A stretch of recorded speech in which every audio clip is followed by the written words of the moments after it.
China's ocean spies, acoustic intel and missile secrets targeted in Indian Ocean region. Navy monitors every Chinese ship entering Indian Ocean region, says Navy Vice Chief. India closely tracks Chinese research vessel Xiang Yang Hong. दोस्तों आप सोचिए, अगर आपके पड़ोसी दुश्मन का कोई object आपके घर के आसपास घूमे, बिना बोले बिना दिखे, बस साइलेंटली आपकी ताक में रहे कि आप क्या कुछ नया कर रहे हैं, तो आपको कैसा लगेगा? दरअसल ऐसा ही हो रहा है। इंडियन डिफेंस न्यूज की रिपोर्ट है जिसमें बताया जा रहा है कि 2025 में 3-4 चाइनीज रिसर्च वेसल्स लगातार इंडियन ओशन में देखे गए।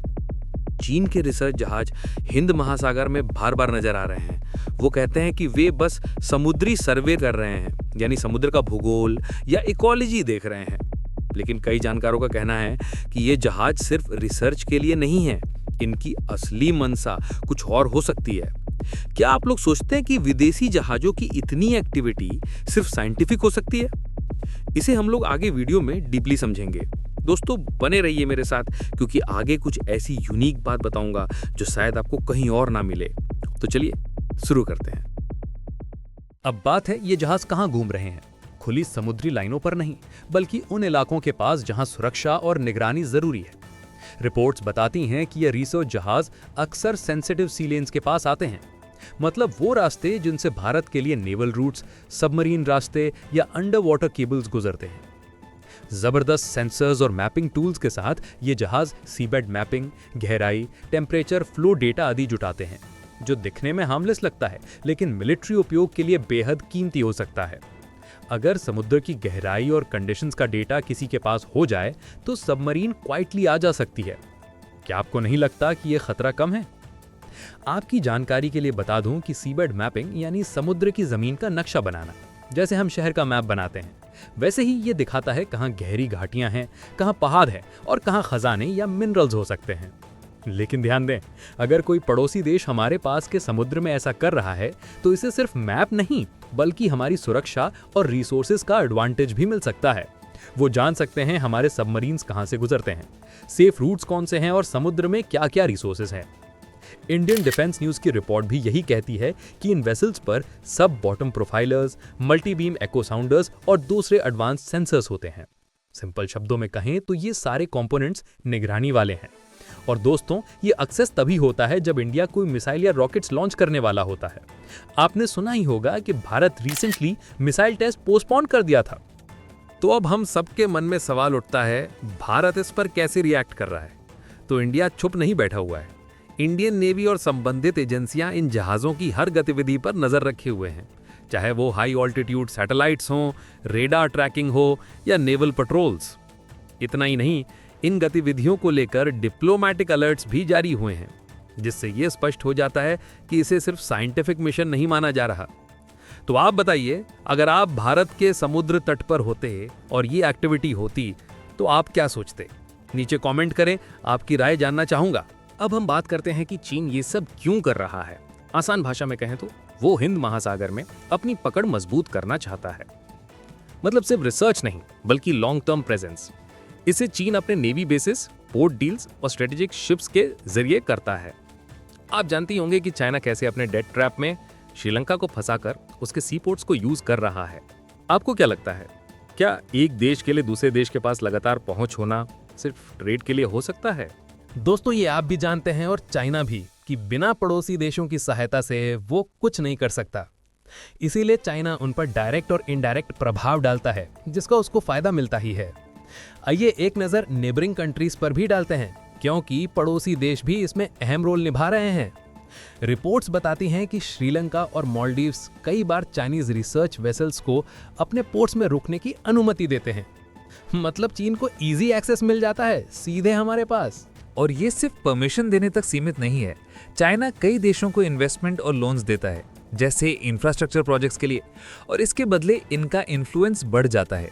इसका मतलब है कि छोटे देश कभी कभी अपनी नीतियों में फ्लेक्सिबिलिटी दिखाते हैं ताकि चीन खुश रहे।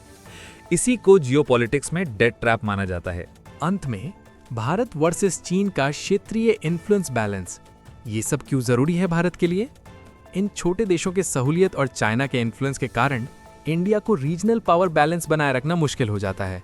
मतलब सिर्फ चीन की एक्टिविटी ही नहीं, बल्कि उसके एलाइज और पार्टनर्स भी इंडिया के लिए स्ट्रैटेजी चैलेंज बन जाते हैं। आप क्या सोचते हैं, इंडिया को अपने रीजनल पार्टनर्स के साथ और मजबूत रिलेशंस बनाने के लिए और क्या करना चाहिए? दोस्तों, अब थोड़ा कानून की बात करते हैं, लेकिन आसान भाषा में। EEZ यानी एक्सक्लूसिव इकोनॉमिक जोन, ये समुद्र का वो हिस्सा है जो किसी देश की आर्थिक और सुरक्षा सीमा कहलाता है। इसके हिसाब से इंडिया का कोस्टलाइन है और 200 नॉटिकल माइल तक का समंदर इंडिया का EEZ है। अगर कोई दूसरा देश इसमें फिशिंग करे या मिनरल्स निकाले तो इंडिया की परमिशन लेनी जरूरी है।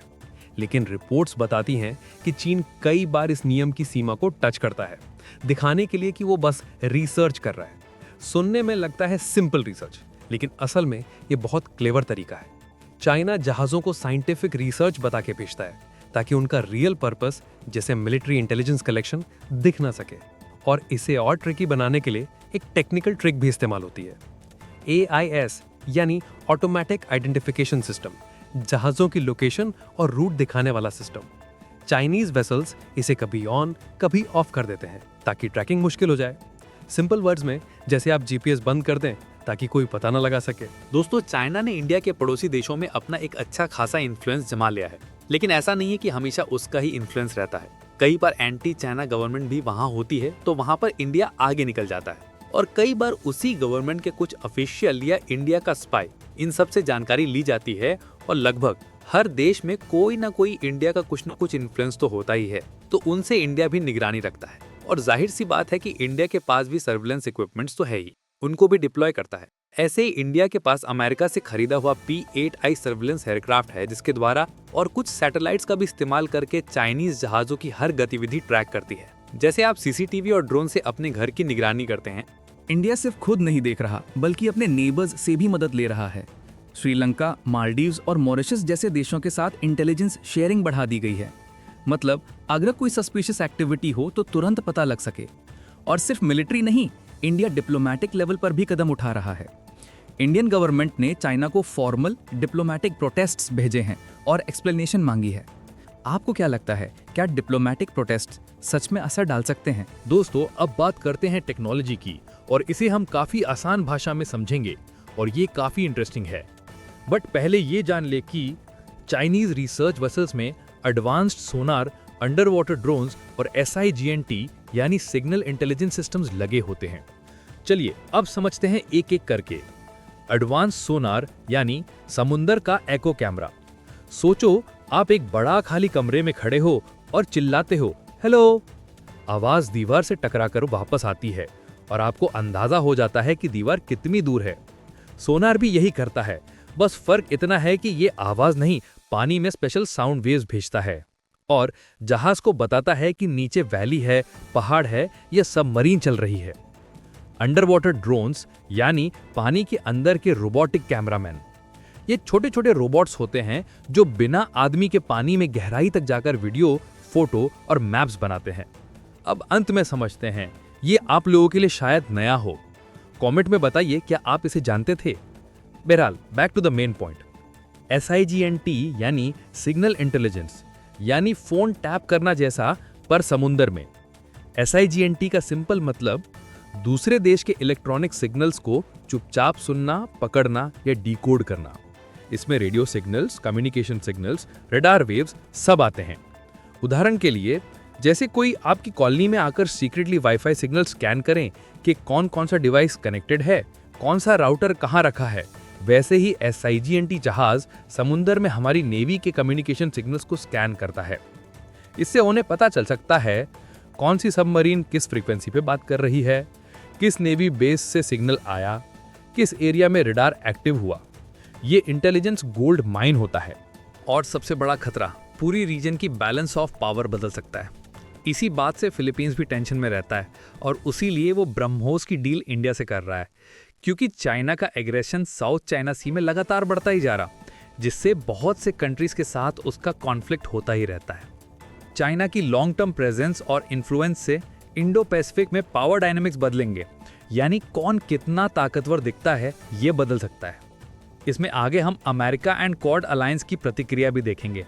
अब बात करते हैं अमेरिका की, क्योंकि हिंद महासागर और चीन की हर गतिविधि पर अमेरिकी नजर हमेशा रहती है।